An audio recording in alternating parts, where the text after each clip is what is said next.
Friends, what up? Hope it's going well. So I got just a super basic lesson for you today. Somebody messaged me on Instagram and was like, hey, what is an easy way to memorize the strings, like the actual guitar strings? And this is a great question because it takes me back to my day when I was learning and I didn't have the strings memorized. And so I have just a really good acronym, and maybe you've heard it before, but to remember the strings. So it's going to be so the acronym is every amateur does get better eventually. So we're starting up top, every E string. And then the second string from the top is the A. So every amateur. So E, A, third string, does, D. So E, A, D, every amateur does. And then the bottom three strings is G, get. Next string down, the second one from the bottom is the B string, better.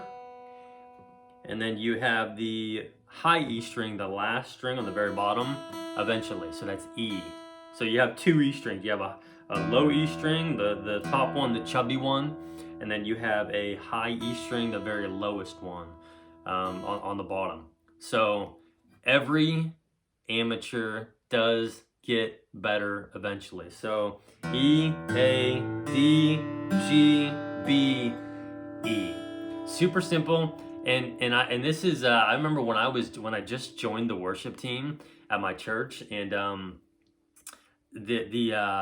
like I didn't know anything. I was just playing chords and stuff. And one of the guys, I think the worship pastor or the band director was like, "Hey dude, make sure you have your B string tuned up." Or he was like, "Hey man, is your B string tuned up? Double check on that." I'm like, "Shoot, which string is my B string?" So I obviously figured out. I overcame that challenge. But it's just kind of the more you know the strings, and especially like when I'm going through my videos, my lessons for you guys, and I'm talking about, hey, my